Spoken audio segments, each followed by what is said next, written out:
Welcome to Broad Ideas. I'm in your seat. Yeah. Because guess what? Rob is not here once again. What the fuck, dude? Excuse my language. That wasn't right of me. But today's guest is no stranger to Broad Ideas or us.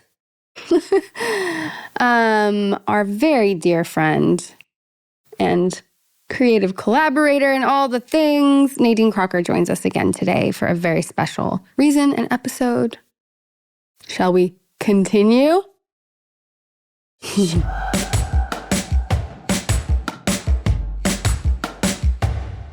Speaking of families, my brother last night, he called me because we were like working something out. And he's like, I'm going to Buffalo Wild Wings. It's on Saturday morning. On Saturday At morning? like 9 a.m. for a fantasy football draft with my plumber. I was like, I love you. Have you met her brother? No. Oh my God. I've heard so much about him, but I've never met him. He's a vibe. He's a mood. He's a way of life. 100%. He's like, I'm going to Buffalo. I was like, what? Anyways. Can I just be fair though that He's the best. I feel like we as women, and maybe there are women who are into sports. Maybe are you guys into sports? I like sports. So into it. She is not at all. Oh, me either. I don't know anything. And whenever guys are like, "Oh, I'm going to my fantasy football league," I'm like, why don't we have something like that? Yeah, we're all silent right now. What can we have that's I'm like like, what that would that be we the gamble on? Because equivalent? they'll all be like, I want a $500 pot for the fantasy football league. I'm like, great. So you pretend people are on your team, even though they're not, and you get to what do we get to do that's like that? We should do it with like murders. What? I'm all context. Need more context. Like we predict, like, was it the husband? Was it the thing? And then like what? Like Clue? Like you put the money on. I'm really into Clue, so I'm kind of in on this. You guys. But you're really, really into crime. She like, I know. feel like I know. That's I really know. all you watch. You'd be like, who do you think murdered? And I'd be like, oh my God, who was murdered? Like, Yeah. you know what I mean? You are. She who just wants tells- to solve cases over She here. does. All day. She's like, let's have a pool. Like, Yeah. I But who's told gonna Jeff get the last answers? night, we were going to sleep. I said, Jeff, don't murder me, please. What? And he's like, what? What? And I said, listen, the statistics of me being murdered, being married, are so much higher than those of being single. What? Yeah. It's always like, when you marry someone, you're going to get murdered. Okay? That's who done it. Or you're gonna murder someone. They're gonna drive you fucking insane to This where is you so finally true. murder. She's been locked up in her house for 10 10 days, and all she's been watching is like murder thrillers and like Yeah, like Jeff's like, you Netflix, need like, to stop. And I was documentary like, series. you need to stop murdering me. I can't live like this. And I said, I just need you to know, no matter what the circumstances, I don't deserve to die. I said, if you get a separate family, just divorce me. You don't need to murder me. yeah. You can just It's be cool. with them. It's fine. Just don't kill me. And welcome to Olivia's brain, everybody. But like my parents do have this conversation all the time because my mom's obsessed with like the ID channel and like all Yeah. of those like shows, like kind of like the shows you tell me about. And my dad was like, if something happens to me, you know, I'm buried in the back. And I can't remember what, she was like, no, I would use a wood chipper and a this, and this. And then I would dissolve your body with, and he was like, I now realize she's actually been thinking about this. Right. Yeah. Because she's watched these shows for so Yeah, long. She's like, no, I know how I would get away with it. And I was like, damn. Have you seen? I mean, my mom might actually be driven. My dad's a pain in the ass. He might Now get you know. murdered. You're like, and you know how it's going to go down. Yeah. But have you seen that, like, someone, I don't know, remember the backstory, but basically, like, a mouse disintegrated in Mountain Dew. yeah, I remember that. Yeah. And so someone's like, well, can't you just decompose, like, get rid of a body if you put it in a bunch of Mountain Dew? So I don't bad. know. Okay. Anyways, whatever. There. And wait. I want to say move this. on. This is going to happen. And they're all going to blame it on Rachel. They're going to bring it back to like, No, we heard it it's on Broad Instagram's Ideas. fault. I'm joking. Yeah. Because someone tried to sue saying they found a mouse in their can or something. And then they were like, that's not possible because the time it takes from X to, it getting into a gonna store vomit. and then being whatever, the mouse would have disintegrated by then. That's Like there was something, people are going to know what I'm talking about. And they're going to be like, yes, I read that too. I get all my news and my sources from Instagram. Do you know the number one thing that kills pregnant women? God damn it. Cheese? We'll move on. What? Being victimized. The number one way pregnant women die is from being murdered.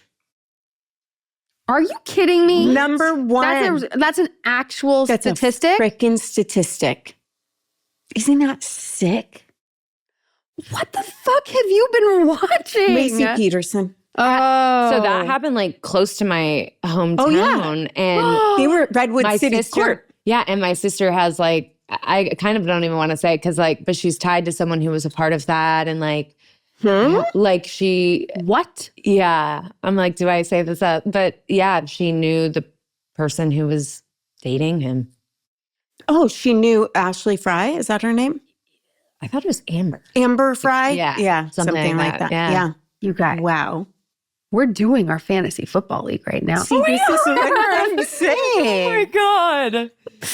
Oh my God. If you guys start a podcast like about like murder and all of these things, can I just be a part of it? You know, I just want, do you want to be murdered? No. I don't want to be on the podcast as one of the victims. I would like to like, I'll hold the cameras so I can be a part.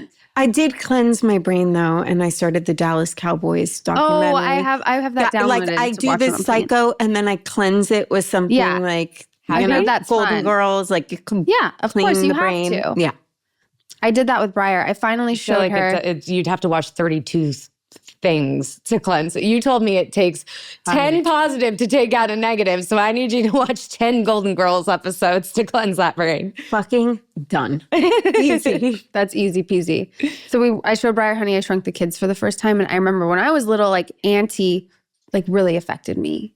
Remember the aunt who defends them and dies? Oh, yeah. I don't remember that. Okay, one, Briar but cried yeah. too. And I was like, I didn't know if I should warn her before she walked because she's a sensitive kid, Yeah. But I didn't. And I just let her experience it. And she cried. And I said, I used to do the same thing when I was little. So after the movie, we had to put something like light on because she was very sad about Auntie. Yeah. So what'd you put on light? Wait, I know, lighter than Honey, I Shrunk the Kids. on something. Yep. Welcome to my life. No, I love that. Okay. What did you put on? I don't remember. I don't know, some sitcom, but like a kid sitcom or something. Whatever. I like kid sitcoms. She does. You're like, are you watching Hannah Montana? Because Love I am Hannah in. Montana. I mean, it was my first acting role. This is right. What? Hannah Montana? Yep. Wait, when? What? Because Briar was watching My very it. first episode, it was, oh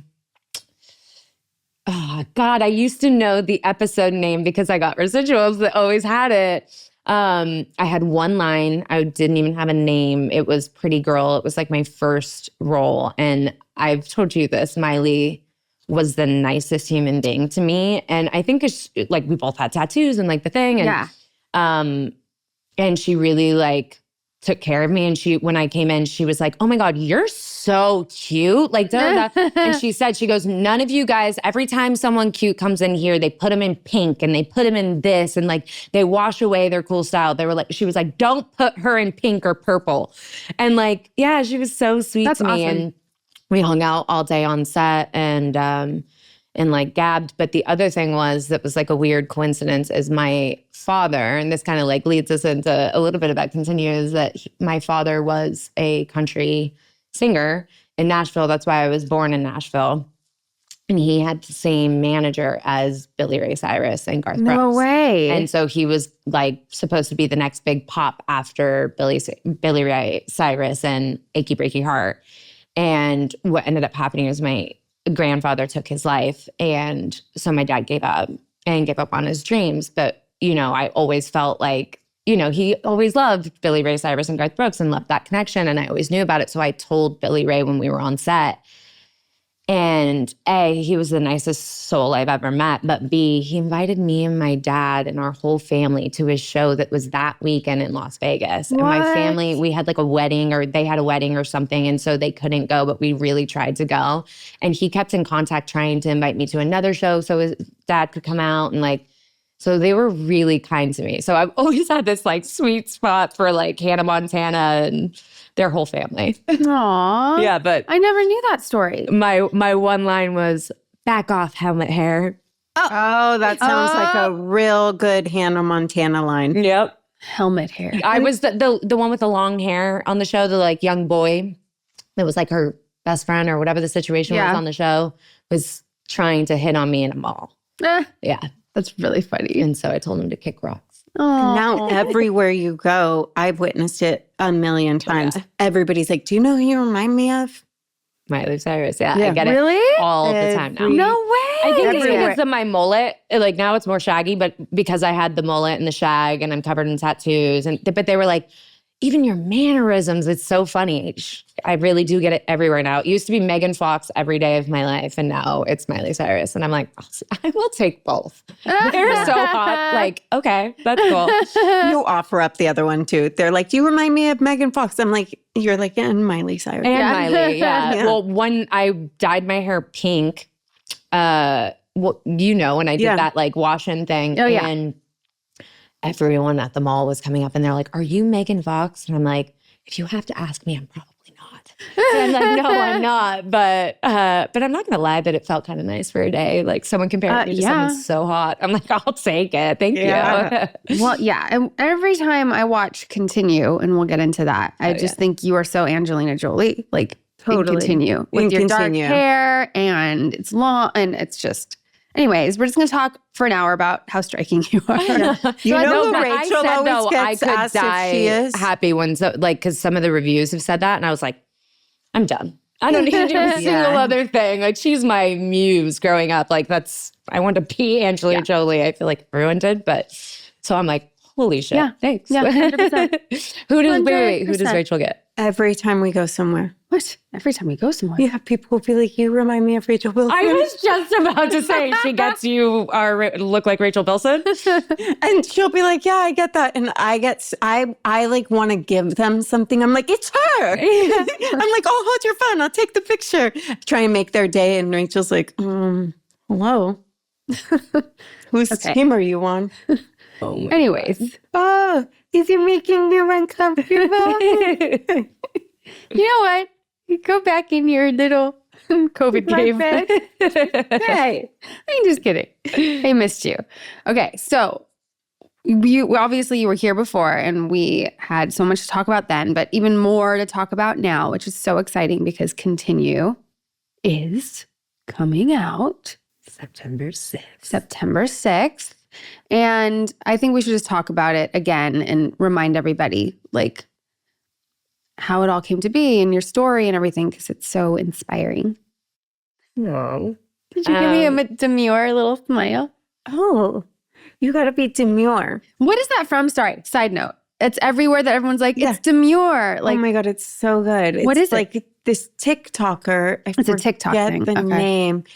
But you know Olivia and her TikTok. I know. She'll send me things and she'll be like, you've seen this. And I'm like, no, I don't have TikTok. Like I created a TikTok just because. For Continue. Yeah. A friend with a great TikTok following was like, I would like to post about it. Will you make a TikTok so I can tag you? So I did, but I don't use it. But I also, it's because I don't know how. It's like Instagram I've figured out. Like I'm not cool with tech. Like I don't. Well, if you are going to do it, you've got to be demure. Okay, done. Just show me who this is and it will be my new way of life. Yeah, mindful and demure. Ooh, okay. Yeah. Okay, go.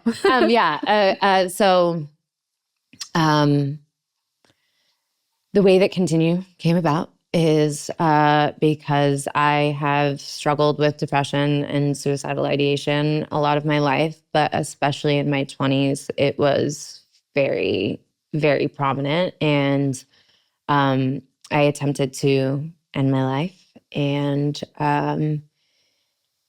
then found my way to recovery, sobriety, and got myself healthy. And, the real way that Continue came to be was I was putting these scenes up in class kind of to like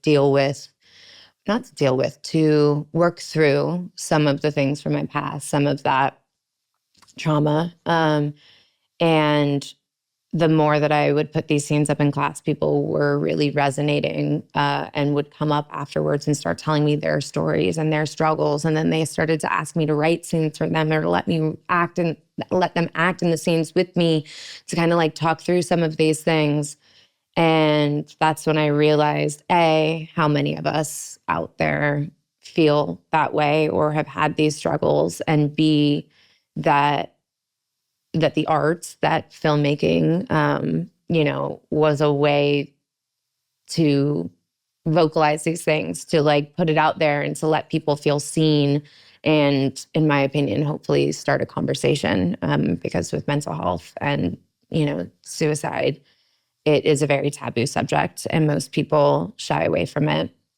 And a lot of people told me that no one would want to talk about it in regards to a film. So it definitely wasn't easy to create this film in the first place. But we did not take no for an answer. And we worked. I mean, it's been over a decade since I was doing those scenes in class. And it's been years since the film was completed. And again, it's all about that divine timing, because I was trying to find a home for it and walked away from a different distribution deal. And through my second film coming out in this beautiful relationship that I blossomed with Grindstone and Lionsgate, Barry Brooker in particular, and the support of Amelia Rogers, the head of their PR and marketing, who was like, no, there's a way for us to market a really poignant film like this about mental health. And yeah, because a lot of people are like, it's not commercial or it's this or it's that, So it was a lot of people who really wanted to support the film and the message and to start this conversation. And so their partnership and collaboration is how we got this film out. And so now September 6th, it finally comes out. And Lionsgate and Grindstone Entertainment is releasing it. And September, September is Suicide Prevention Month. That's why we waited for September to put it out in World Suicide Prevention Month. So, and you guys have been one of the biggest, most instrumental things too, to getting this film out there, but also your support. And they have been at every red carpet. They have been on every meeting. We have braved blizzards. They have braved blizzards. They have literally posted everything. They've had me on the podcast. It's just like, the people in my life have really showed up, and God has put people in my life, and it really has been divine. There's no other way of saying it. When things felt the most hopeless, all of a sudden, it would work out in a way that was better than what I could have imagined. So that's why I've known all along this path that, there's someone up there helping me,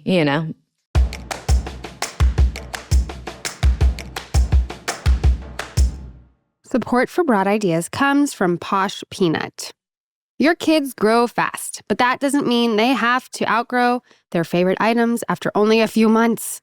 Posh Peanut gets it, which is why they make super stretchy and colorful clothes that seem to grow with your child, so you'll get longer wear out of those adorable styles. Are you frustrated with buying your kids clothes and having them grow out of them within a week? I swear, even mid-soccer season last year, we had to change cleats because they grow so fast. I love that Posh Peanut is both kid-approved and parent-approved. Not only are the clothes super cool, they are super comfortable. I am envious every time my daughter puts it on. It's made with soft viscose, so it's ridiculously comfortable. Viscose is from bamboo. It stays soft even after you wash them over and over again. Posh Peanut makes thoughtfully crafted, beautiful, and stylish clothing for kids and families, designed in-house, from beautiful florals to your favorite brands such as Hot Wheels, Disney, Hello Kitty, and Barbie. Right now, Posh Peanut is offering our listeners 20% off your first order with promo code BROAD. Go to poshpeanut.com/broad and use promo code BROAD for 20% off your first order. That's poshpeanut.com/broad, promo code BROAD.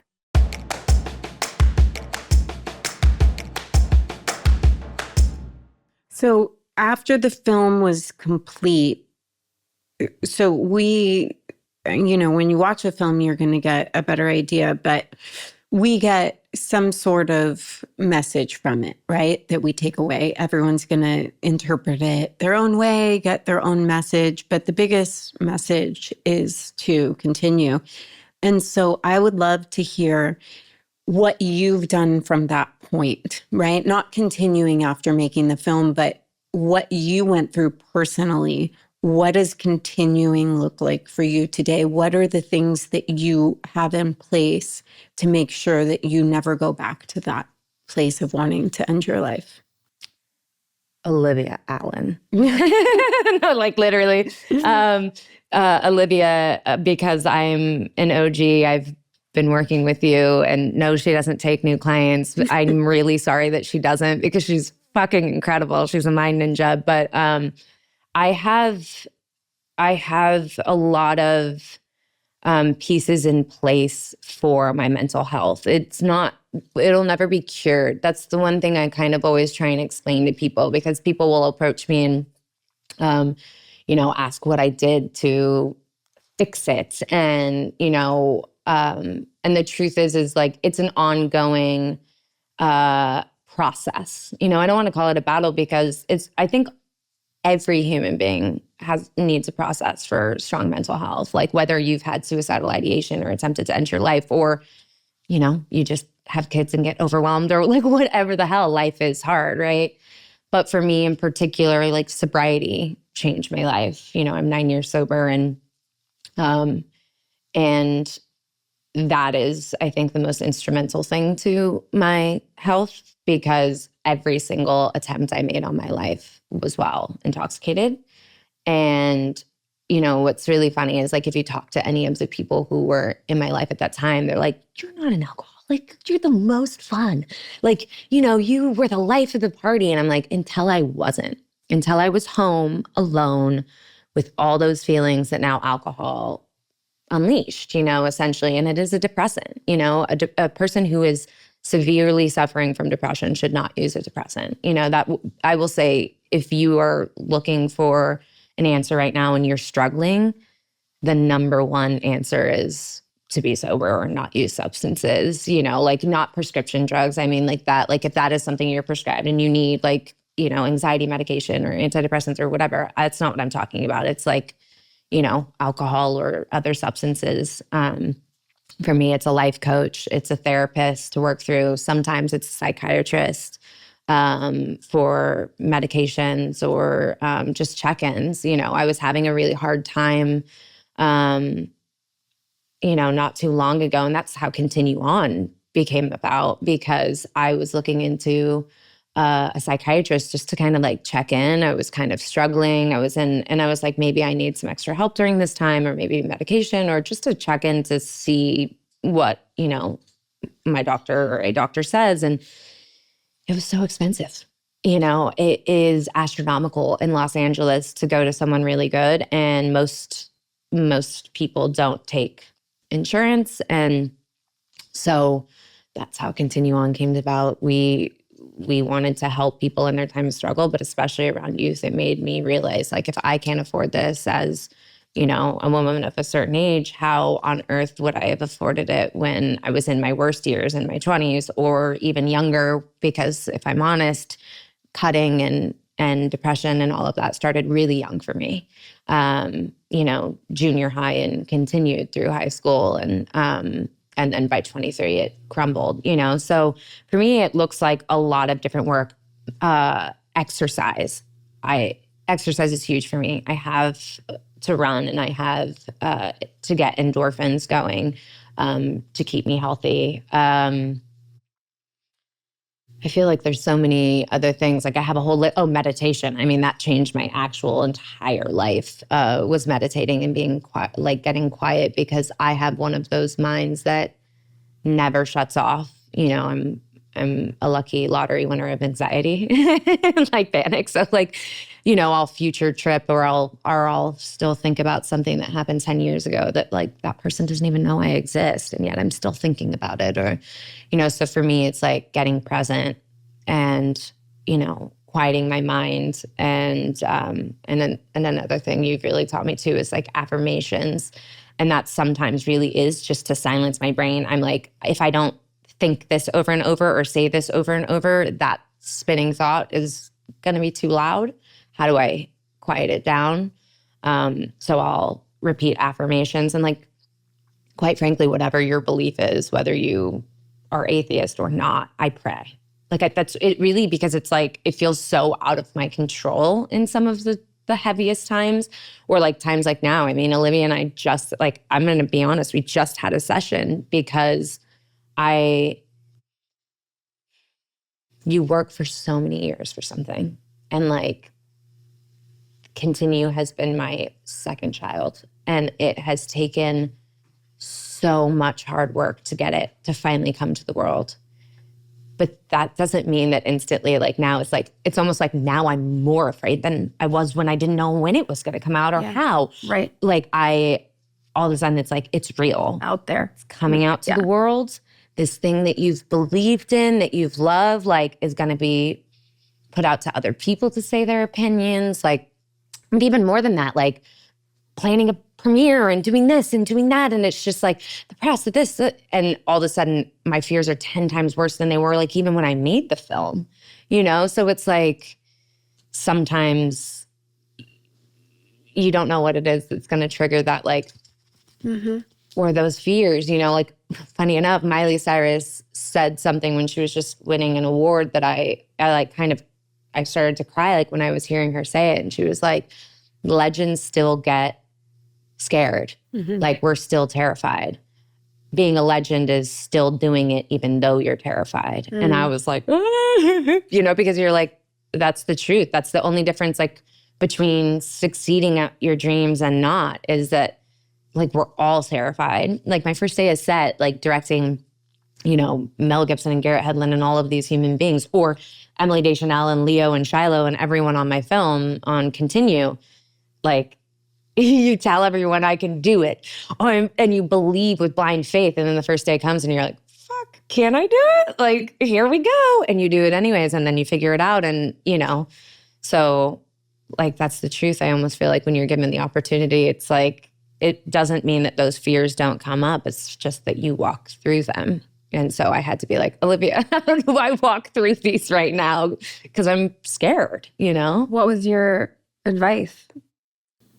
No, I mean, yeah, but no, she asked, how do I do it? And I think that the simplest answer to that is to get well first, right?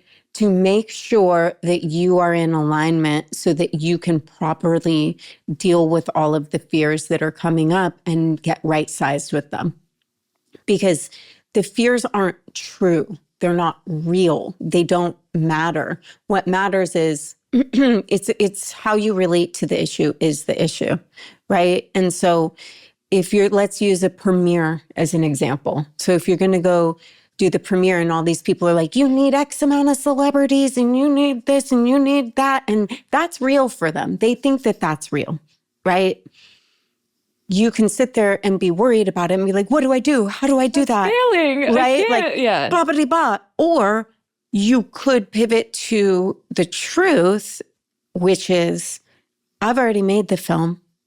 I already did the hardest thing that anyone can do when it comes to filmmaking. I already made it.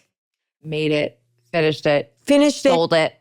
It will affect people regardless of if there's a single person in those seats, right? And so it's about then visioning, how do I want to feel during this experience? I want to feel what?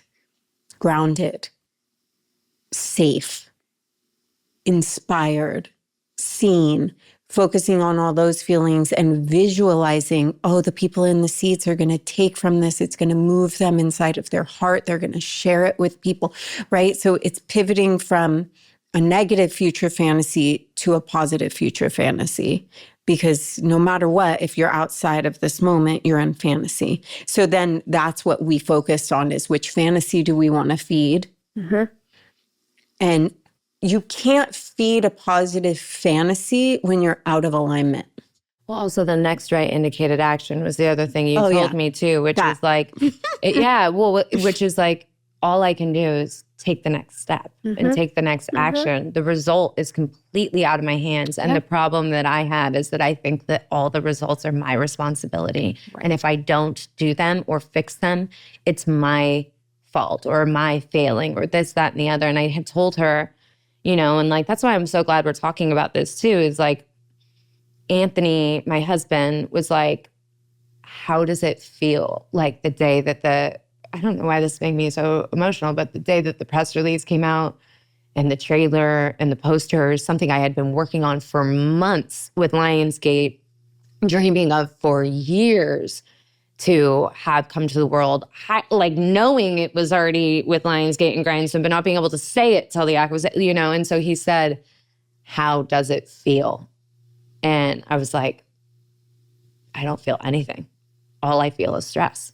Yeah. All I feel is anxiety. And I thought the relief, like you did it. And it's like, no, I still have so much to do. I still have so much. And that's something I would like to change about myself. So right? that is a huge thing to bring up because it's the exact thing that most of us humans suffer from, is we think the relief is going to come from an external source, and it never fucking does. It doesn't happen. It doesn't work. It doesn't happen. I always try. I know. Well, I just was like, you want people to, like, they're going to be proud of me. So then I'm eventually going to be proud of me. I'll feel proud of me because they are, or this. And then their pride comes and you're like, but it's not enough. Like, but now what do I do? I have to do. And it's like, and I realized so many people, and I don't know, like, we're like, there must be something that you're still holding on to from continue. Like, you have to let it go and it will find its path to the world and all of these things. And it was only when it finally started to come out to the world that I realized, and I started to have all these emotions and like started to feel like I wasn't doing well. Like I was like not feeling well. And this doesn't feel like what I thought it would feel like.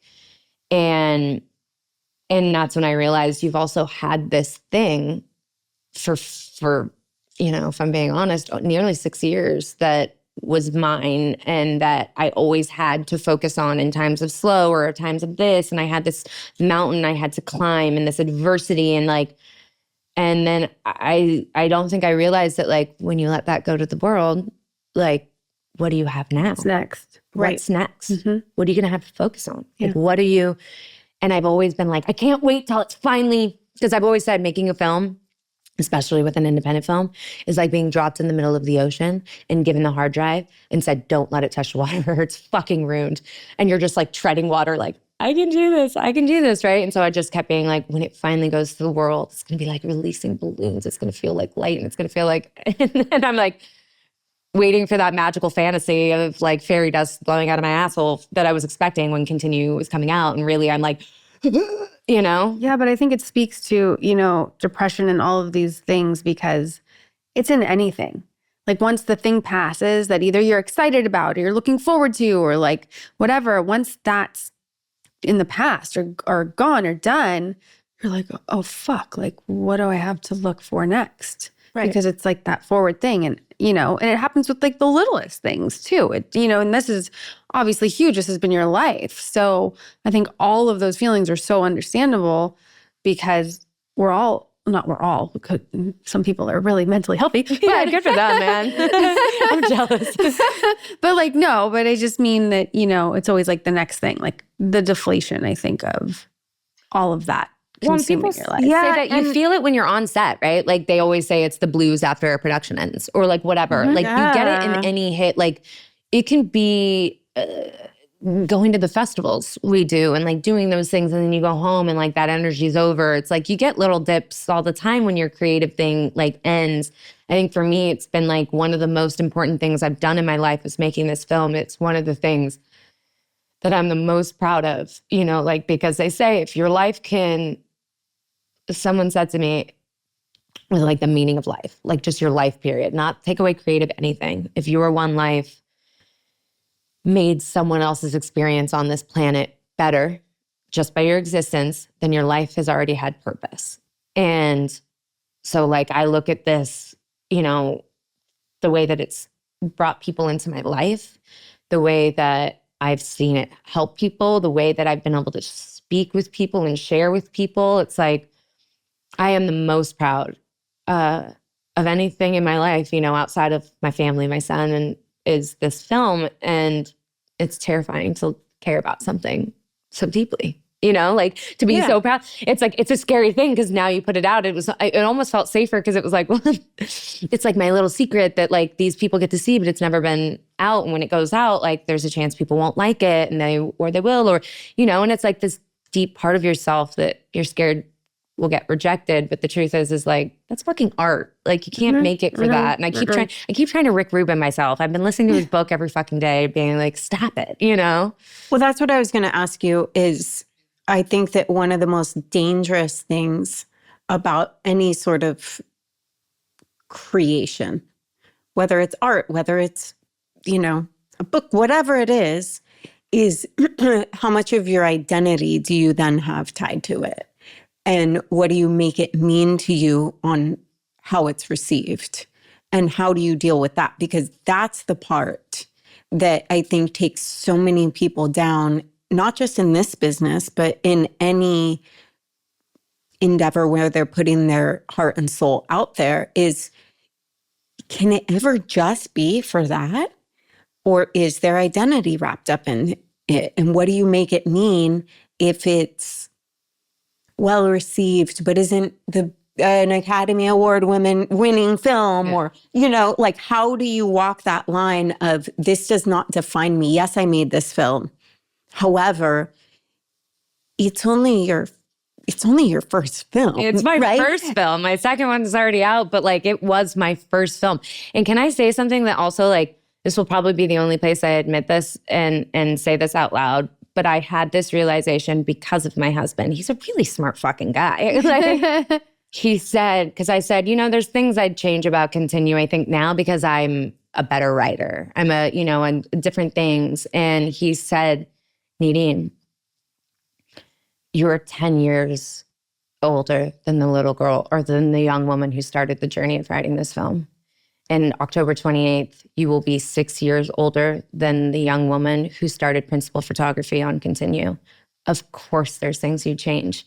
You are a completely different woman in person, you know, but the best part is that it's not you who made it, it's her. And it's exactly what it was always meant to be. And whatever happens from here, no one can take from you what you did. And that was like what I needed to hear. And of course I'm ugly face crying as he's saying all of this, because like, you know, we need that support system around us. But what you just said, how do you not tie your identity to it? That's why I had to talk to you. I was like, all of a sudden, all I ever cared about was continue helping people.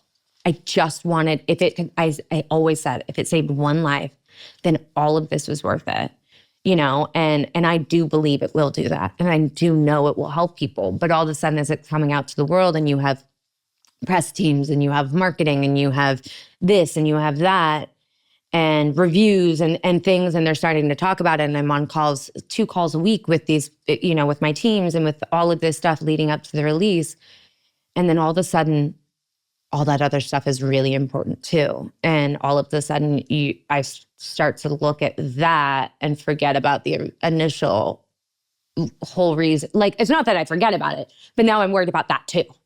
And, you know, and I had to get right sized and talk to you about it and also be like, how do I not let this affect me? Because that's not what I even set out to do. And like, regardless, you know, and it's really hard as artists because like, not just like, listen, this isn't just filmmaking or acting or writing or, you know, podcasts or whatever. It's like, you know, as a hairstylist, you start putting your pictures out and someone's like, your highlights look like dog shit, or, you know, like whatever your profession is or your whatever. It's like when you start to put yourself out there, it is a really scary thing. I think the thing that gives me solace is knowing we all feel it.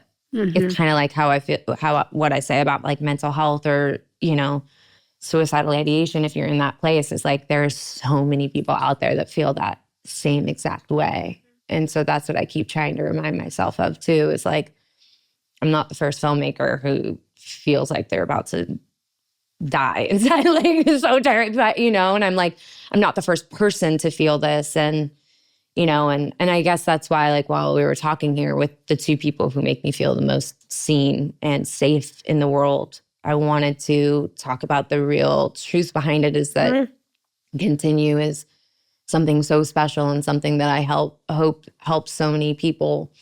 And yes, I am this incredibly strong and strong-willed and driven person, but that does not mean that I'm not afraid. And it doesn't mean that I still don't have days of fear. And also, like, I have PTSD. So one of my triggers is suicidal ideation. And then I'll have to be like, oh, this isn't you. This is your PTSD, or this is your that. And so it's also knowing that you can get yourself healthy. And just because you have a lull or a moment of a low doesn't mean you're there again, or something's wrong with you, or like, it's always it's like anything else, like with our physical health.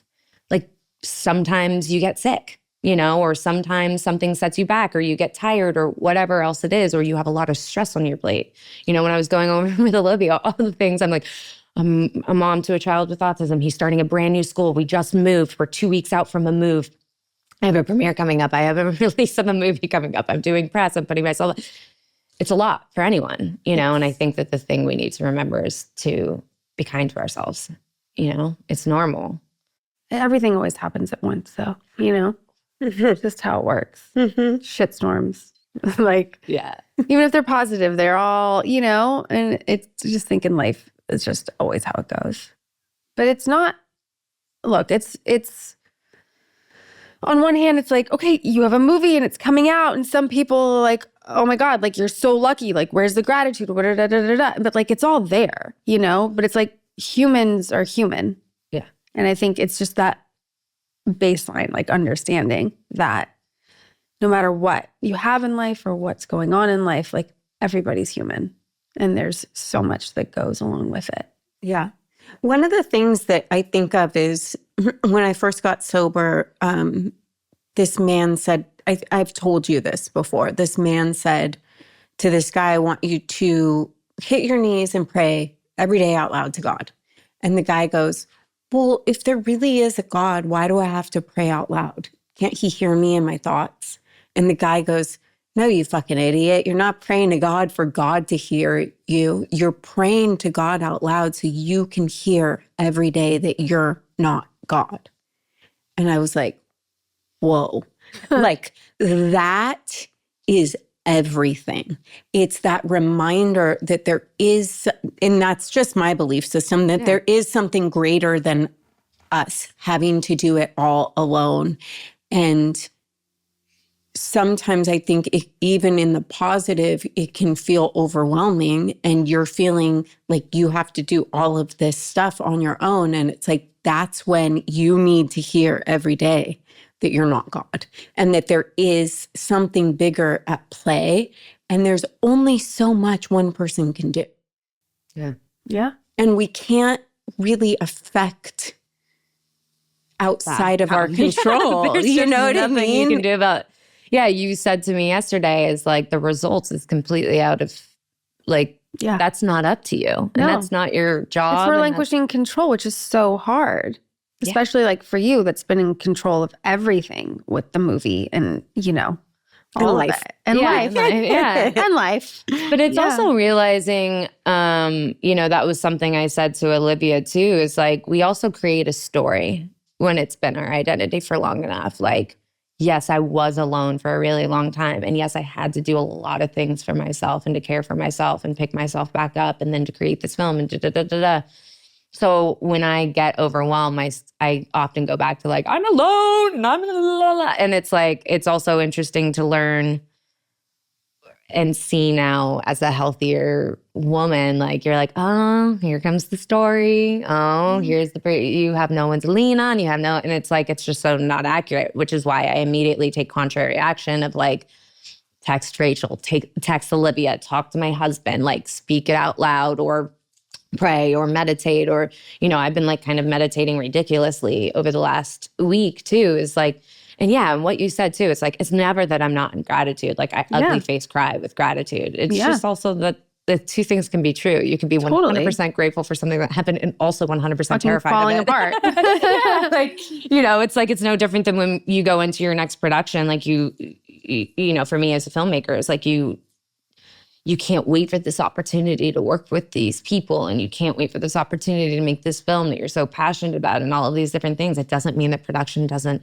suck sometimes. It's such grueling hours and you're tired and everything that can go wrong will go wrong. And, like there's so many things about it. It doesn't change how much I fucking love it. It's like, so yeah, it's like two things can be true at the same time. But yeah, when I always think of that story, and like and it made me start praying out loud, which I still get kind of like embarrassed about sometimes. You're like, but it's true. I have to remind myself that it's not up to me. It's not my job, Yeah.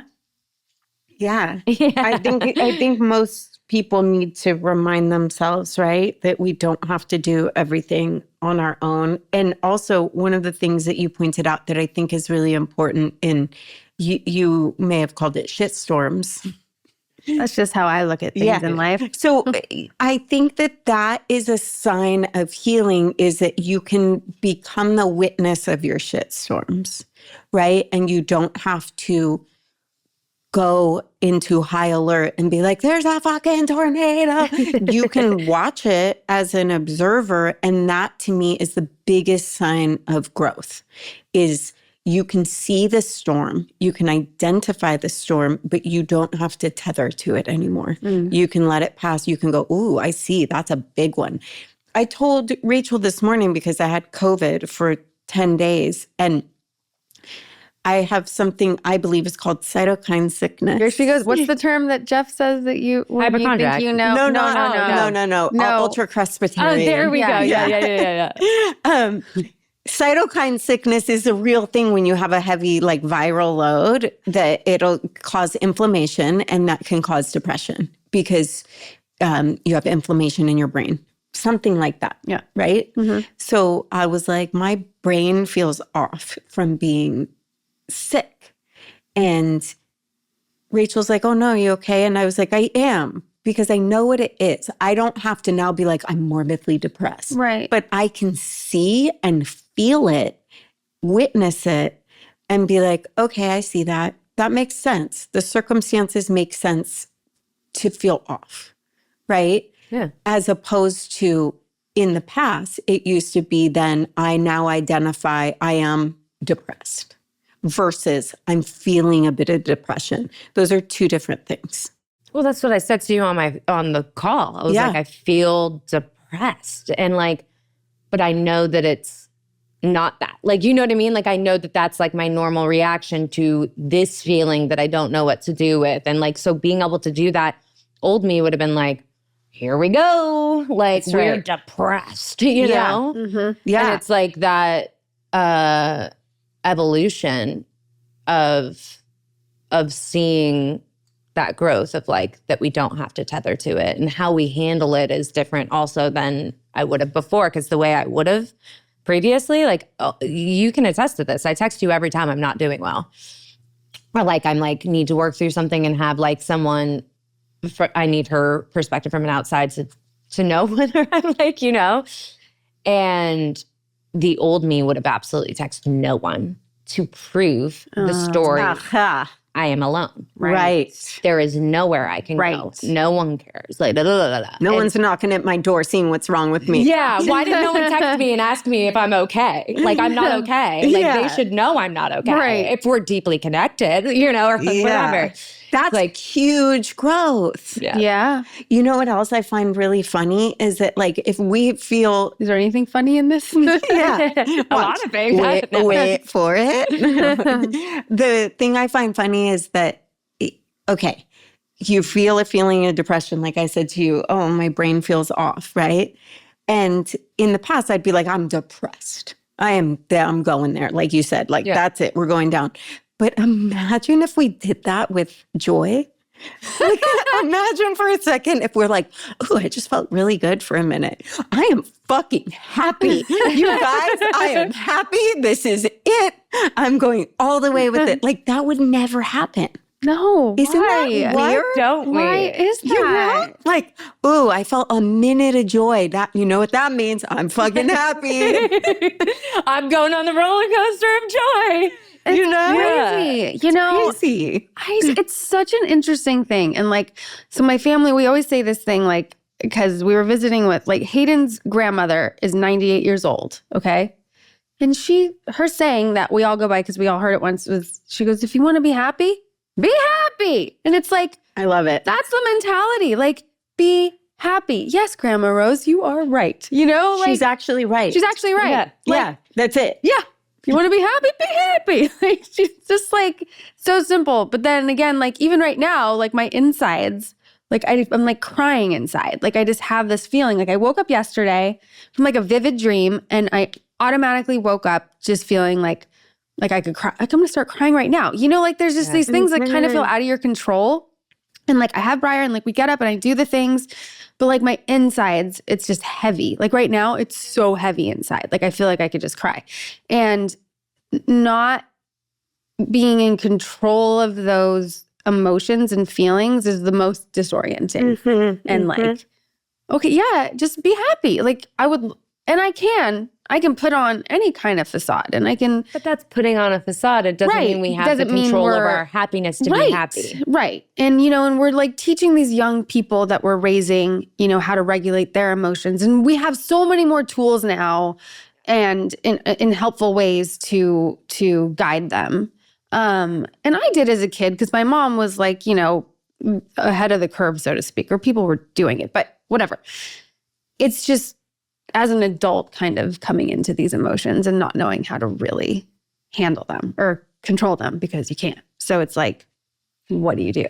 Right. And that's why I always go back to what Candace told me, which is we feel our feelings so we don't become them. Right. We feel the sadness so we don't become depressed. Right. We feel upset so that we don't become angry. But the one thing too, I think that's a misperception for a lot of people is if they have that crying inside or that weight or that heaviness or that emotion, that means they're not happy. Where you can be a happy, well-adjusted human being and have big emotions, just like we teach our children. When our children are affected by something and they feel a big, deep emotion, we're not like, oh no, they're depressed. No, right. You're We're like, like, no, you're feelings. having really big feelings. You're feeling your feelings. And then in 20 minutes, you're going to go play with your friend and you're going to be happy. Right. Right. And we're going to order lunch and it might make you happy. That'll make me happy. Right. But it's a misconception that to be a happy, well-adjusted person, you have to feel happiness all the time because that is an unachievable goal. Right. Well, and I think that that's why these kinds of conversations are really important too, is because I think that a lot of people out there probably feel like something's wrong with them because they have a moment where they go to their car and they fucking cry. Yeah. You know, and it's like, or we're told that there's something wrong with that. Or like, you know, from a young age, I was told I'm the emotional one. I'm too emotional. They were I'm too labeling this, I'm you. too that. Yeah. So then my whole life, I have felt that way and felt like when I had my big feelings, like that's half of what comes down to, you know, depression and suicide. Like for me, in that time was feeling like I'm a burden because I have these big emotions or these things. And it's like, then you're in a conversation like this and you realize having a day where you want to cry in your car is totally normal. Like, I think I we're texted also- you. I was Yes. like sobbing. I'm like, I was gonna just say sobbing that. in my car. Yeah. We text each other and I'm like, oh my God, I just had that moment after the grocery store. You know, Yeah. and it's like, it doesn't mean that something's wrong with us either. It's like we all are going through things. We all have emotions. I mean, Olivia must have told me 3 times yesterday, you are safe, let it go. Because I was just like trying everything not to cry, not to crumble, and just I didn't say it scary like that. I didn't. slammed her hand. I know how she is. Scare tactic. Yeah. No, she said it with the most love. You're safe. Yeah. You can let it in my head. It's just that with was me. being It's attacked. You know, you're so harsh. She'd be like, fucking Let it that's out. you. That's me. you. Projecting. Yeah, you're projecting on me. I can be harsh. Is You're that how over you it. are? Yeah. Oh, she can be harsh. Really? Yeah. Well, I mean, I can be not on tender things. Like if I call her a wreck about Shepherd or oh my, could you imagine? Like, get it together. No, I cry if she tells me those. I was just about to say, that's why when you guys were saying this, I was like, I haven't witnessed that because you are so tender with me. I can just be you cry with me. So if I know I'm right, I can be harsh. Does that make sense? Like if things are like not with emotional or sensitive things, but like, let's say I was being hard on myself about something. She might not be like, oh, babe, that's normal. She'll be like, no, don't fucking do that. You know what I mean? She'll be like, I'm not letting you do if it's something ridiculous. Yeah. Well, yeah. But I will also not on the real tender things. You're not harsh. Although when she was breaking up with her like long-term boyfriend and I knew she was like done. Such a dick. She was completely done, but she was like having a hard time letting go. And I was like, you're over it. Like, it's over. Yeah, you need to move on. Like, cut it out. Like, you're over it. And she would get like so mad at me. I'd be like a wreck. And she'd just look at me like straight up and she'd be like, you're over it. You're like, but I'm not. I'm like, I'm not. And she'd be like, you are. Granted, we were like 19 years old, but still. I was going to say, though, also, I think the people closest to us, we can be that way. Yes. Like, I'm an empath. I'm the most compassionate. I am there. I will talk through something for hours with someone that I love who's going through something. My husband's having a hard time. I'm like, get it the fuck together. This is what you do.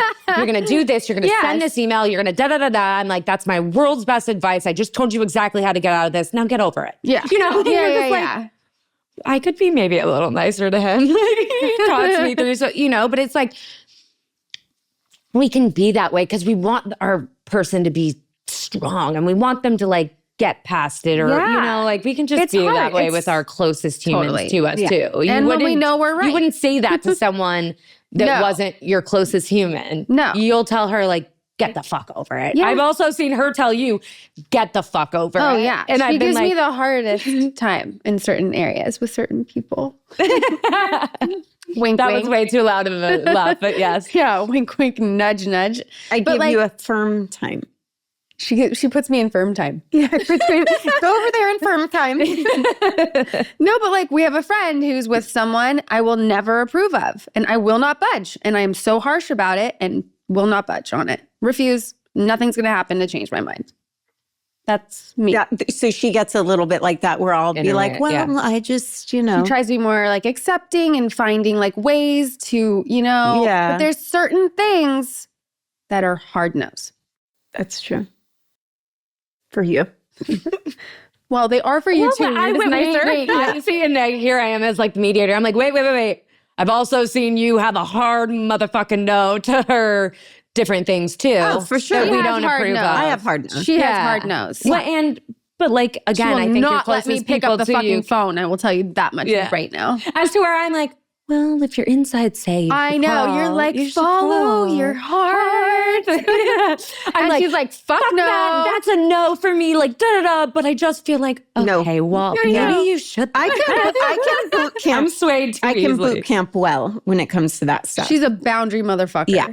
I mean, she's taught me, like, she really has taught me boundaries. But I never had them before. The reason I do that is because when I have severely strong intuitive hits, and when you know you're right, it's when the I same know thing. I'm right, and I know. Same thing as she's just saying it more eloquently. Trust me on this one. Yeah, because I think sometimes we're always really close to situations that we can't necessarily see. Because we're in it. Why won't you let me pick up my phone? Just kidding. Never. You know why? Because I want you to win in life.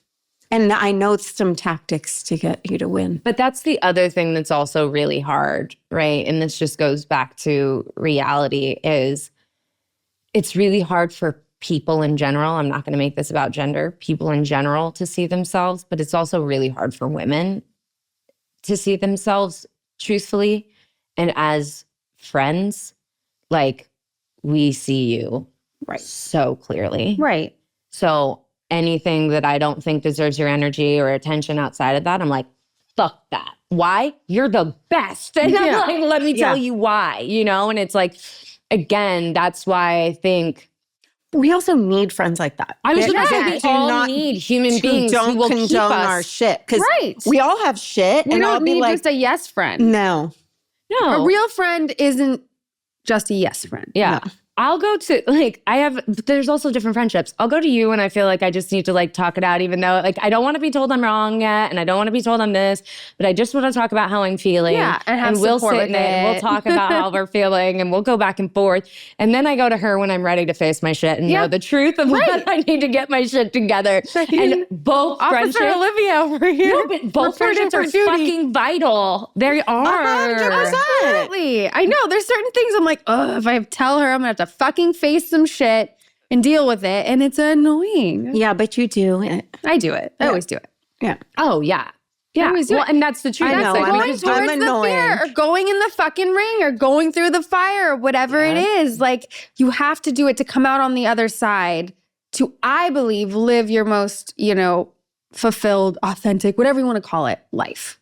That's true. Because if you just go to the people that are going to yes you, there's no growth in that. They're like, yeah, stay You're the same. definitely more my yes. oh, dear, yes. Yeah. I'm your wait. biggest fan. Like, that's why I just love you both so deeply. But ask her, I'm like, I'm your yes, but I'm also a fucking shark for you. Like, I know that. So 100%. I mean, that way for both of you. I will actually fucking probably murder someone and we'll end up on one of those documentaries of like, how did Nadine even get involved in it? She just heard about it. she came heard along. about it. She brought the fucking wood chipper, actually. Yeah. But yeah, it's like, especially, we need those yes friends and we also need those no friends. And I might not be the yes friend to you, but I'm the let's listen, talk about it. And then I'll give no you're in not- a yes yeah. way, in the most kind no way, you know? Right. Yeah. You do both. Yeah. Yeah. Which I understand. And Yeah. there's a need for that. I was just thinking about it. I push her into Oh my God. This is actually vital. We should talk about this. This is why we need those friends. My husband was throwing me a surprise. I almost want to let you guys tell the story. Did we tell it last time? We did we? tell it. Yeah. On what? On The first time you were here. But didn't this just happen? No. It was your birthday last October. Oh my God, and we're almost at October. Yeah. We told it on the podcast. We did? Yeah. Destination Road came out after that? Yeah. Did it? I don't know. When October did it 6th. come out? October 6th. We told it then. We told the story. We told the story? I know. Okay, well, can we Regardless. tell the fucking story again? Okay, we'll go through it quickly. My husband was throwing me a surprise party. They came up with this elaborate thing to get me to the place. I 100% believed it. Not a single fucking part of me doubted it because they were fighting in the front seat, and I was just like, It's like, what the fuck? I was just like, guys, and it's also my birthday, and I'm just like, guys, we don't have to fight. I don't care. I was like, you can tell your friend will come by his work. It's okay. Rachel doesn't want to let him down. Olivia wants it to be my birthday. It's like, we can't. I kept being like, but Jimmy wants it to Jimmy. Yeah. I actually think she was the one like, no, we need to Jimmy. And you were like, fuck Jimmy. And I'm like, and I'm in the back like, I don't mind if we see Jimmy. Like, I don't mind. Because I'm like, they're getting into it. And I'm like, oh my God, my friend Jill's meeting us here though. Will we have enough time to get back to Jill? You were freaking out. You were like, dude, whatever. Like, just. I'm like, guys, let's just go see Jimmy. Let's just see him. I don't care.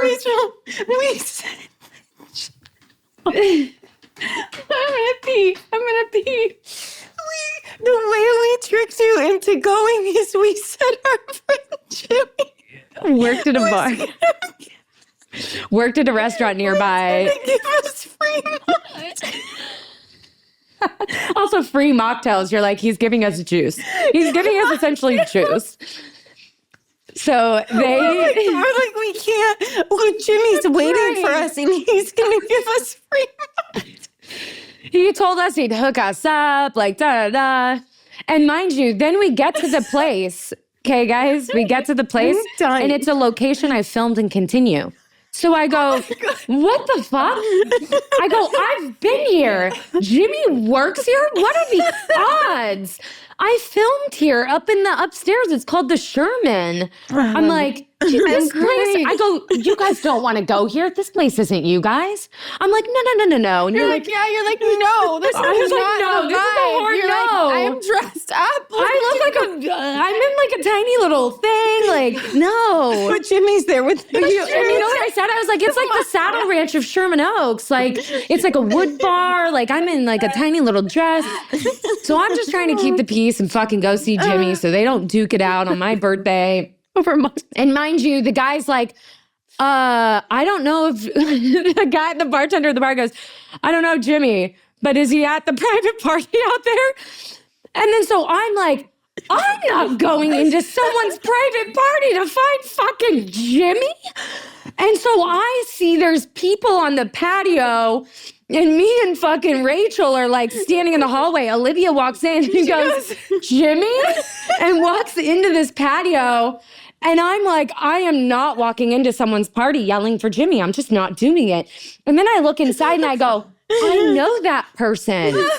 I was like, oh, fuck. I was like, well, now I'm looking at someone I know, so I can't not go in there because I should probably say hi, but I still feel weird to intrude on Jimmy's or this person's private party that Jimmy's working. It's not Jimmy's private party. He's working someone's private party.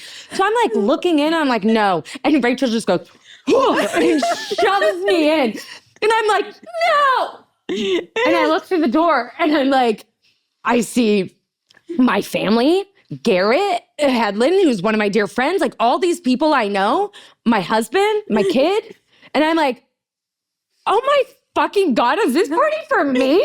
And I'm now crying, laughing because I refused to go out there and Rachel physically shoved me that was through the door. And so I go back to, we need a friend who will physically shove you into your own party. Oh my God. You really do. And one that'll give you free mocktails. Yeah, and you always need a Jimmy who will give you a pineapple juice. But every time we say Jimmy, are you picturing Jimmy? That's why it's so good.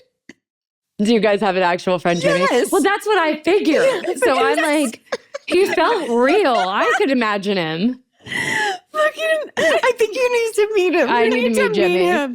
Yeah. Can we set that up? Yes, we absolutely can set that up. We're going to have a But he meet and does greet. work at the Sherman, right? No.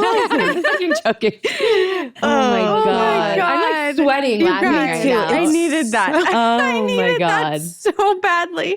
See, now are you going to, for the rest of the day, be like, I'm so happy? Yes. I hope we do. Let's Oh my take that little God. spark of joy and take it. Just go all the freaking way. run with it. Yes. How are you? I'm so happy now. Yeah. I'm happy. 100%. Want to be happy? Be happy. Think of Jimmy. Yeah. I mean, Jimmy will make you happy. It will. Milk on the cookie. The milk on the cookie. Is Yeah. that something Jimmy says? Oh, I love that. The iced oatmeal cookie. Because It looks like there's milk on the cookie. So he would call it the milk on the cookie. Oh, that's actually really cute. He probably doesn't even know he said that. I didn't even know he said that. No. But it lives on 20 years later. Jimmy's going to be like, there was an entire Broad Ideas episode dedicated to me. Yeah. There Go is. check out Hillbilly Harold. He's an amazing musician, and go, Jimmy.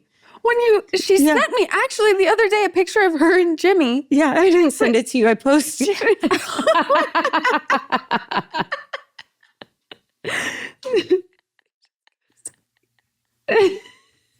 Everything just comes to me. Clearly, you just send everything to me. No, because I responded to it, and I was like, Jimmy.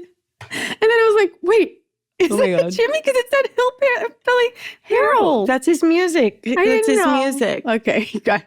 Way too much time I on was Jimmy. a little pissed that Jimmy I think didn't we get need to sent have me him on now. because, like, I would like to know who Jimmy is. Oh my God. Oh, geez. Okay. Sorry. So good. That was I'm glad we did this, though, because you don't want Continue's episode to be only. heavy. It's not. It's a beautiful thing, and Yes. so is our friendship. Yes. We're just going through all the emotions. Ranges of emotions, which Yes. we needed today. We do. Yeah. It sounds like we needed it. We so did. thank you, Jimmy, for for being there for us in our time of need. Oh my God. Oh, okay. I'm crying. That was good. That was really good. It was really good. Where do we go from Well, here? I guess like the one thing I want to say too is like what? I was going to say, why don't we have a little more fun and throw some cards at her? Oh, okay. Yeah. But do you want to say something first? Yeah. Well, I was going to take it back more a little serious, so maybe we don't. Well, no, all I was going to say is, what is it that, like, you guys really supported me and this mission, you took this mission on with full motherfucking force. We sure did. We got stuck in the fucking snow. You got stuck in the blizzard. Like, Olivia now hosts mental health workshops with me. And like, we had 3 mental health panels. And like, you know, you guys took this on like your mission. So, you know, I guess like one thing I wanted to hear, I think like I'd love for everyone to know is like what it was and what it is that you hope that A, people take from Continue, or B, why it is, you know, that you took this mission on, and what do you hope for, you know? Good question. Yeah. I mean, look, aside from like the support and like supporting you in everything in life and like all the beauty that you create and the real life, I don't even know the right word, but all of the real life that you bring to a bigger audience and the awareness and wanting to help and wanting to save and wanting to speak about it and the bravery behind that and the courage. Like, I know I lack that, so I get to learn from you and take that. And watching this film definitely does that. And I remember the first time I watched it on my computer screen, I was like, not only is it like, fuck yes, I want to make art, like that reminds me of why I actually love doing what I do. But aside from that, there's this incredible message behind it and this experience and this journey with it. And so all of it combined is why we brave blizzards. That's right. Hell yeah. Yeah. When I first watched it, I remember it's like something woke up inside of me that reminded me why I love acting and filmmaking and storytelling. And it had been a long time since I felt like that. And just watching it, it's like everything in me was like, oh my God, yes, this is why. And then quite shortly after, I lost a dear friend to suicide. And so then the mission became even larger, and the timing of that was just too much to almost comprehend. That it was obviously, yes, obviously the world needs to see this. Anything that I can do to help get the message out and to help facilitate you in getting the message out. And, you know, partnering obviously with Rachel and the gift of us having a platform and being able to share it with the world and get more eyeballs on it became a mission. Yeah. It's also like, I mean, yeah, just everything about it. I just like, I get emotional every time I hear you guys talk about, you know, the way that you felt when you watched my art and all of those things. Because it's like that reminder to myself, like, you don't need more than that. Like the 2 people you respect more than anything in the world, the 2 people you love more than anything in the world, it affected them. It made them excited. It made them passionate. It's like, you know, that's enough for me. Like I have that, you know, and it's I just feel so incredibly lucky, A, to have you guys as friends, B, that you guys, again, took this on as your mission and supported me. Because also I just think of how many people who love you and look up to you and all of those things, and being able to know like someone who's, you know, maybe suffering and who loves your podcast, you know, it's like they need to hear that from you guys, you know, and it's like, it just makes me so excited the way that, you know, Continue has come to be and what I hope it does and helps people and all the things. So thank you. Beautiful. Now, oh my God. Switch things up. I don't even know what's in here. Just free ball them. Just free ball it. Raw dog. What are it. these? Have you heard about that raw dogging on planes where you don't do anything on a plane? You have no electronics, no music, no phone, like no anything, and you just sit there. I've done that so many times. Well, I know, but it's a thing now called raw dogging on an airplane. Anyways. It's another raw dogging. I raw dogged a lot in my life, not on an airplane. Best advice for a single father getting back out there to date again. That one? No? Oh. Who would you cast opposite of you in The Odd Couple? I mean, is it weird that the first person that came into my mind was like Glenn Powell? Like, I feel like he's charming and like a light and like a breath of fresh air, and I'm not. And I'm That like, would be an amazing. No, that's awesome. It's like our romantic comedy would be like, huh? Or like, you know what I mean? Yeah, I like that. Okay. Yeah. Cool. If you could listen to only one album for the rest of your life, what would it be? Oh, God, I don't know. I can't think of. I make playlists. Yeah. So like I could tell you there's a playlist that I listen to that I would. Name like 3 songs off it. Oh, Something in the Orange by Zach Bryan. I'm obsessed with that song. I listen to it on repeat. I'm really bad with names. That's my other problem here is like I want to get my phone out, which I don't even have, to look up this one song that I wrote an entire, Home Again. It's this woman. I listened to it for writing an entire film. But go to my Spotify, please. Look up my playlist, my Love Me to Oblivion playlist, and my Dear Son. I listen to both of those nonstop. I've shared those with you, and those songs I'm talking about are on them. And I've written entire Jealous, movies. who's Jealous by? That's one of my favorite songs of all time. Yeah. Jealous by Labyrinth. Yes.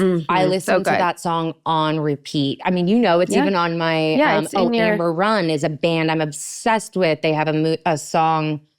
Nope, not going to say it because it's going to be wrong. I want to say Crave or something. I've sent it to you too. It's on my lookbook.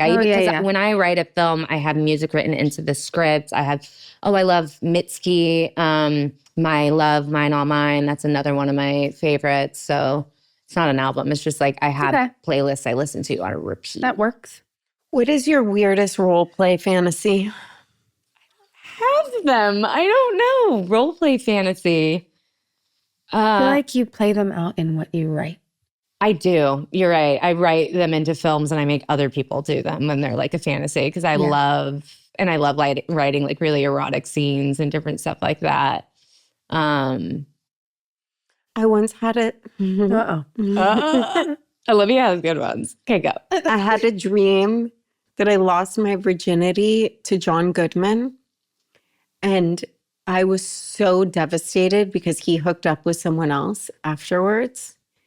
And then I had the most outrageous feelings for him. So anytime I'd see him, John Goodman.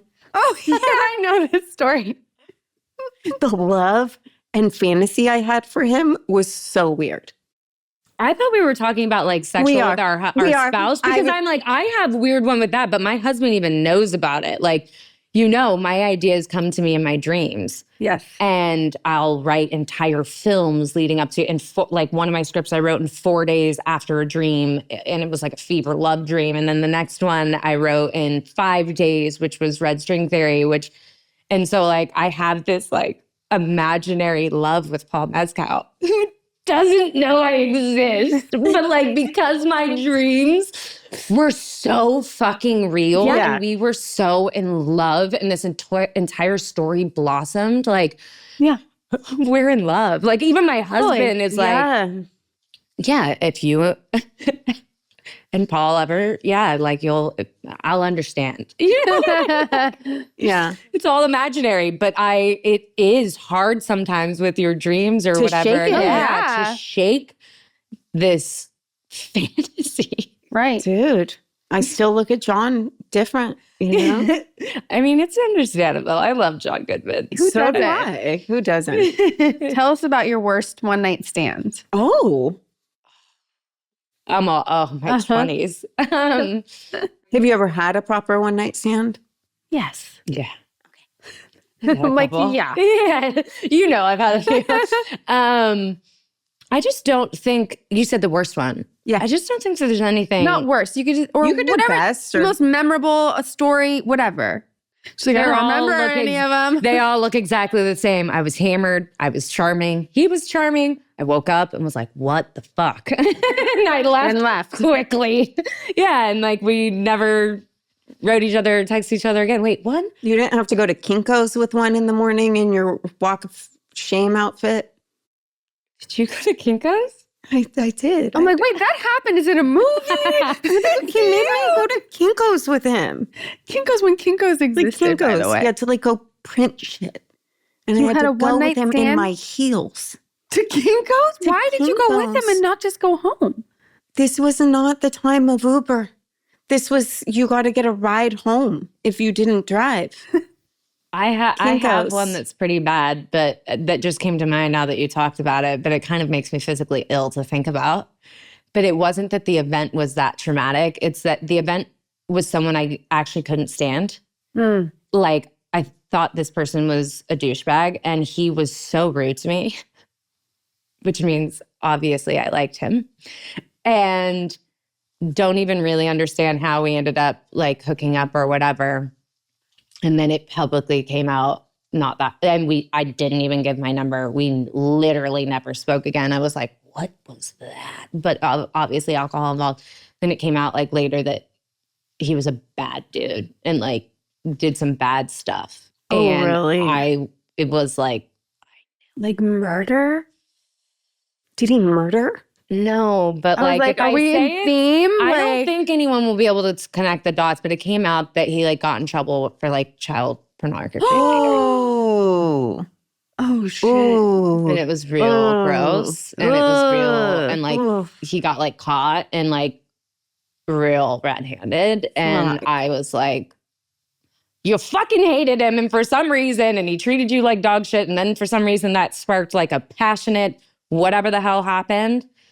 And later, so I know I just took it dark, leave it to Nadine, but it was like, that was one where I was like, Okay, that's the worst one. That's the worst one. I win. Yeah, that's win worse the than worst. going to Kinko's. Hands down.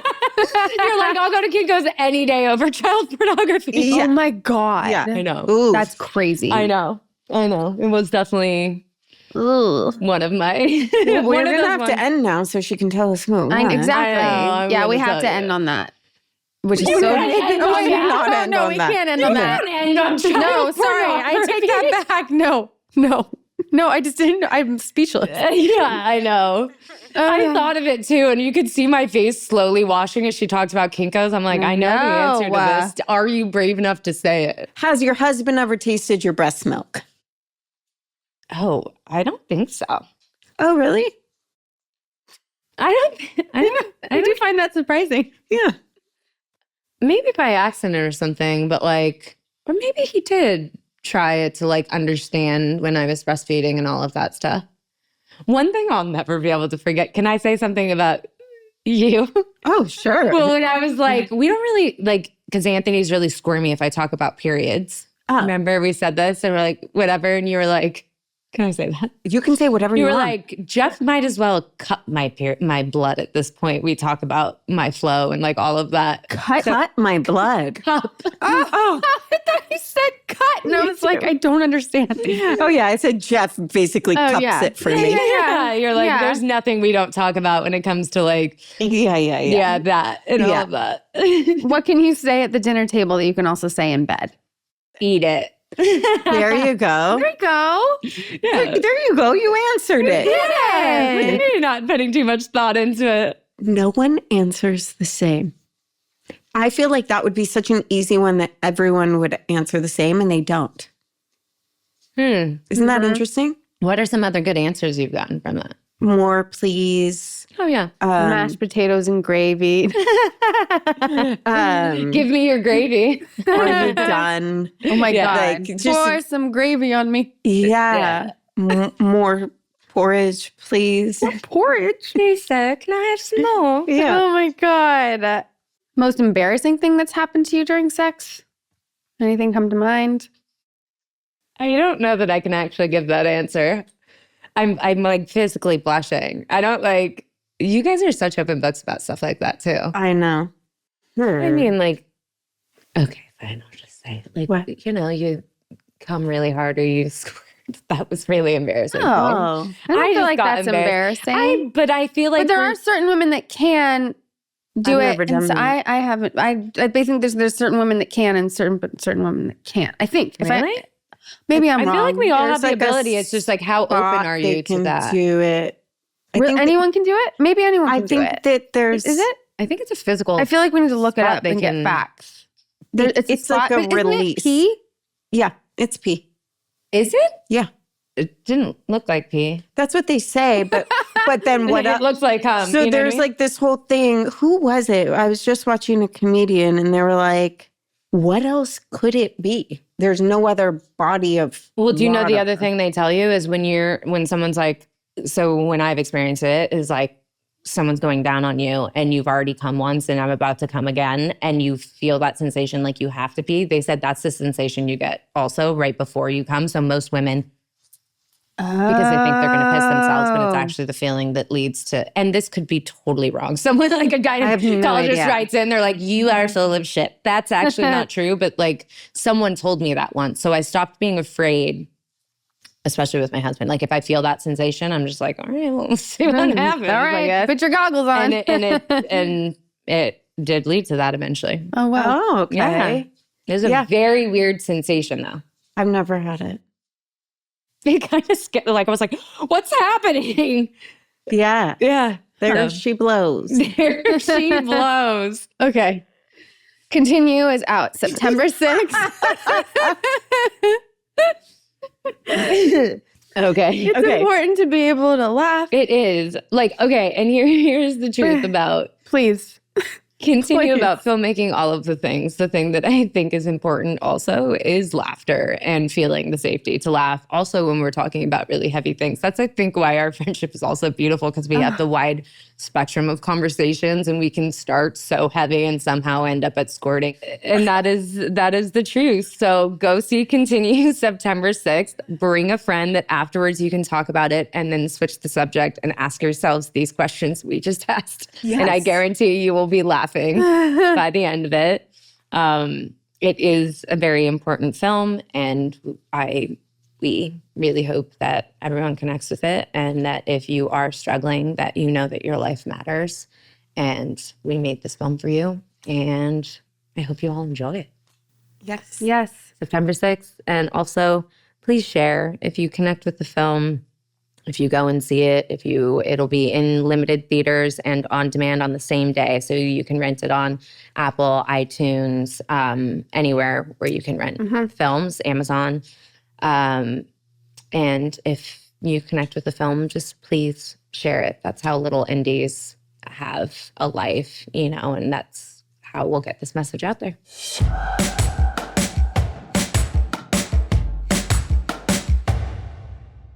Okay. We're going to try something. Rob isn't here to say no. We get asked questions all the time by friends, anyone really, acquaintances. We got asked something today. We're going to try to call the person so they can ask us on the mic and we can answer it here instead of the Reddit questions. Yeah, let's see. We're going to give it a try. We're going to see how it goes. It might fail. It might be great. No one knows.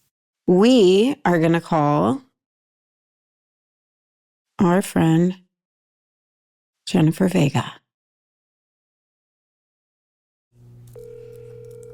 Hello. Hey, Jennifer. Mm-hmm. You're on live with Broad Ideas. Okay. Do you feel like you just won a sweepstake? I feel like I won life. Okay. What is your question? Okay. So right now in my life, I'm really wanting to meet somebody and share my life with them. And I'm finding it really challenging for online dating, especially in LA. And I put a lot of effort and time into it. And I actually don't know where to go or what to do to meet like a really solid man, spiritually focused, career driven, funny, available, just an amazing person to share life with. And I'm not sure what I need to do to get there. Yeah. Great question. Rachel, take it. Great question. Hey, Rachel. So where to go? and like how to. Yeah, she's feeling a bit stuck because she's not in, she doesn't like the way it feels to online date. So how else should she be putting herself out there to meet someone fantastic? It's a good question. I think it's a challenging question because I find like naturally, like if there's like friends that know friends and they set you up is like one way, but it's very limited because it doesn't seem to happen that often where it works out, right? Mm-hmm. I think you have to go a lot of places. Like where? Like the farmer's market? Yeah. Like what? Like actual places? Everywhere. Like never not be going places. Like you go to the market. You go to... Girl. I don't know. That's really hard. I think, no, you're actually... I did not want you to say that. You didn't? Why? Why? Because she don't doesn't wanna like leave the going house. places. I like going to my friend's houses. That's the problem. You have to go to This is the information. It is the time to say yes to everything. You get invited to something, you don't want to go, you have to say yes. This is actually going to be a challenge for you. You have to say yes to everything. I literally just listened to the podcast you did with Jen Mayer, and you were talking about the year of yes and like saying yes to everything. And I was like, she said yes to everything and met her boyfriend. Yeah, Jen Meyer, she did. Yeah. Meyer, yeah. Yeah. That's what I was going to say too. That's the perfect thing. It is about yes. That's all it is. It's putting yourself out there. You have to get out of your comfort zone. I've shared this with you. I've shared this on the podcast. I remember on the Skeet episode that like my challenge was to smile at men. To just have a more welcoming energy. And knowing you so deeply and intimately, I know sometimes too, you can be very friend zone. Yeah. I And actually think you should introduce me to Skeet. oh, Great. hey. Hey. But also it is about, here, I'm going to give you a good example. Okay. Yeah. It is about telling the people that you know and trust, like, hey, I want to meet someone. If there's anyone that you're interested in, this is a perfect example. When Jennifer was looking for a job, she called all of her friends. She called all of us and said, hey, I'm looking for a job. Here's what I want to experience. Here's how I want it to feel. Here's what I want. A week later, I got an email. No freaking clue how I ended up on this email list of a job opportunity that was exactly what she described. And I sent it to her and I was like, your job came to me for some reason, but here it is. It's her job. How many years later? 6 years later, and it's the best thing that ever happened to me. See? The best training. Yeah, it's You like put it I'm out running- there. That's the bigger message. You put it out there and it came to you. It manifested however you want to look at it. So that's your challenge, Jen. You have to, it's yes to everything.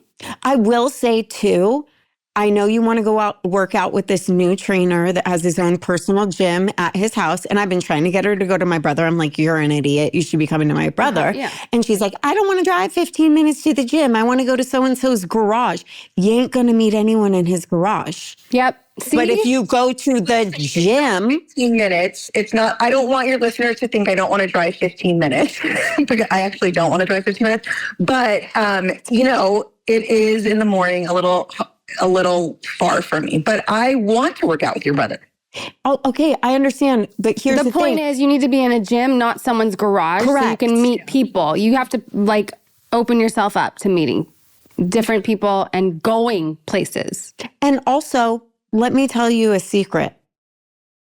There's no reason in God's good green earth that I can get up that early, get back to the house, get the kids ready, pack their lunches, get them to school, and then work all day and do the same thing. There's no reason you couldn't leave your house 5 minutes early to pick me up on the way and go together. 100%. Just saying.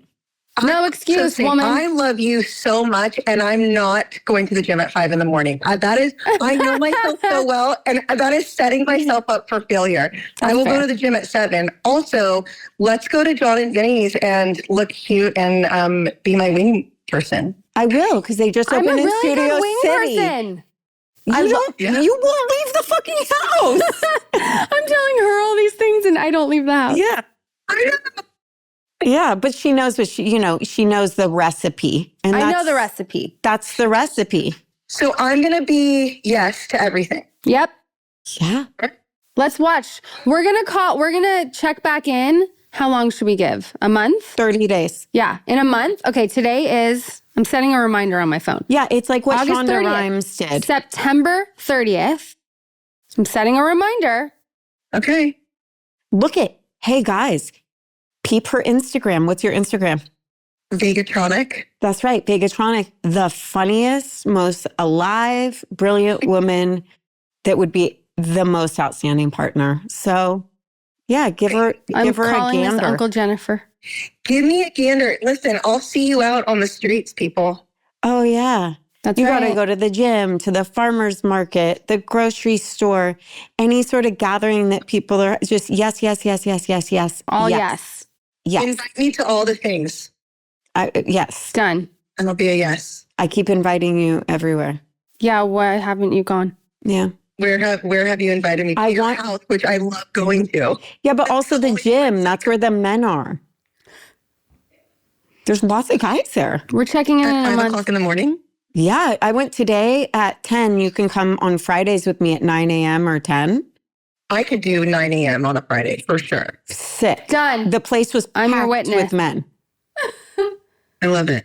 Okay. We're on the road here. I can't wait to check back in. I'm excited for you. I'm excited for you, Me Vega. too. Is there? You guys, thank you. I was literally thinking about this. I went for a walk after the gym today and I was like, I'm so ready. I know I'm going to make somebody an amazing partner. And what am I going to do? Where am I going to go? And like, look at this. The universe shows up at your point of See? readiness. Like, I love it. All signs point to That's yes. amazing.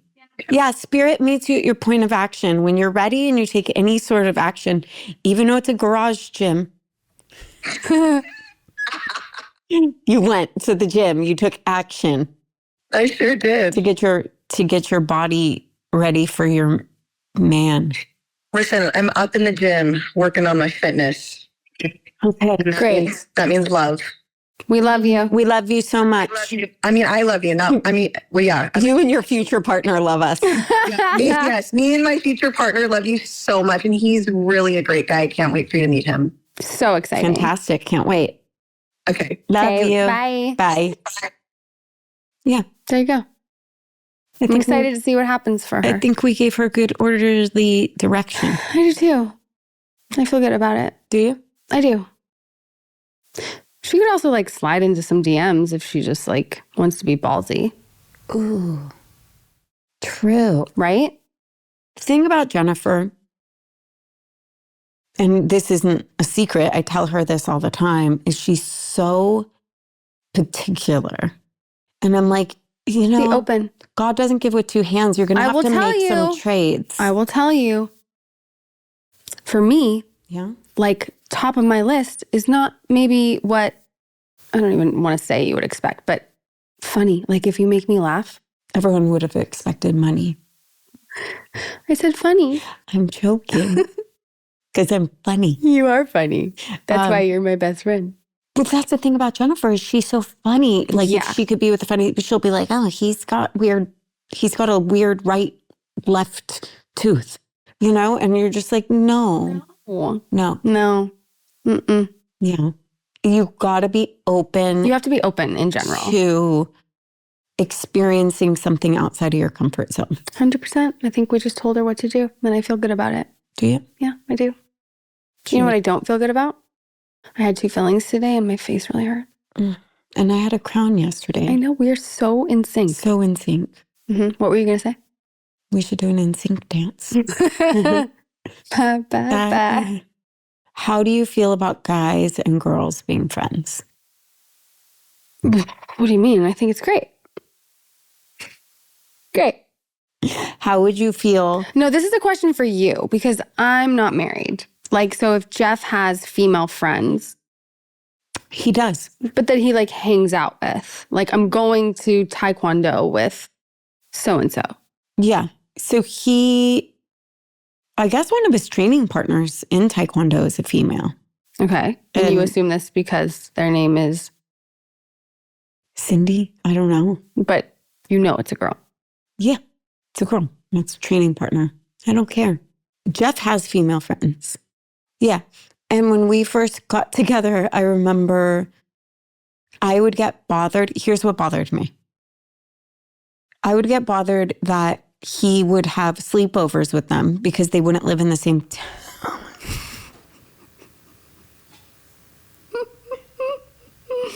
What? What? They would come in from out of town for school or for our workshop, whatever. And they would stay with him. Mm-hmm. And so he would have... In his bed? I don't think so. You don't know. I think they would sleep on the couch, or he would sleep on the couch and give them his bed. That didn't even bother me. I was like, that's fine. I didn't like it that they drank together. Mm-hmm. Because you don't, yeah. I don't trust alcohol. Right. So once he stopped drinking, like, I don't care. I know he has females in his life that he talks to, that he turns to, that are good friends. Even Jennifer, who we called earlier, she was like, yeah, Jeff called me the other day and wanted to like get some support on something. I'm like, that's so He called Jennifer to get support Jennifer to get on some support for something. That's really sweet. So I don't mind it. Great. Well, he knows you have male friends. I have a good like little chunk of guys. Even friends. like male friends that you were once romantic with. Oh yeah, that's true. Yeah, it doesn't bother him. Confidence is attractive. It is very attractive. Yeah. Because he knows, it's like, it didn't work out with that person, you know? I don't know. I mean, I don't know how I would be in that situation. I tried that with him and his ex. Yeah. But then she crossed some lines and then I was like, no. Not down. Yeah. So what about you? What do you think of that? I mean, like, I guess the last person I dated had female friends and I was totally fine. Has it ever been an issue where you're like, this bitch? I feel like yes. When people like cross a line or a boundary, which feels weird. But you know, my brain, I can't remember. But here's the thing. Do you think that people are always like, if there's a male and a female friendship, one always is attracted to the other and one always likes one? Do you think that's true?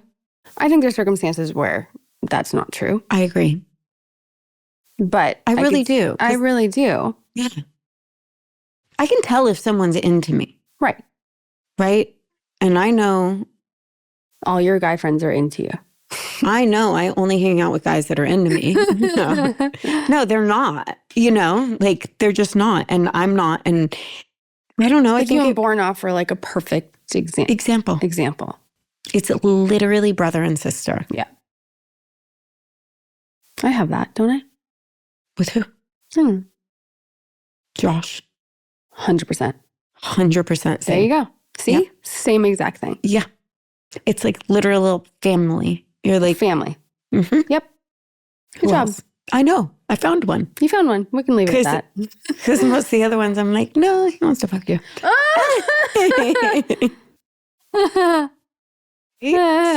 Am I right? Okay, so segue, but we do want to talk about Continue. It's out September 6th. We're very proud of our friend. And, you know, it's almost like, you know, I don't know if you give like a trigger warning because it could maybe affect people, but that's also what we want, like to impact and get the message out. And that's a part of the whole thing, right? Yeah. It's a very heavy film. Yeah. And a really important message. And she also started a nonprofit to go with it for suicide prevention, which is Continue On Organization. Continueon.org. Yeah. .org. Thank you. That's what I was looking for in your eyes. And you found it.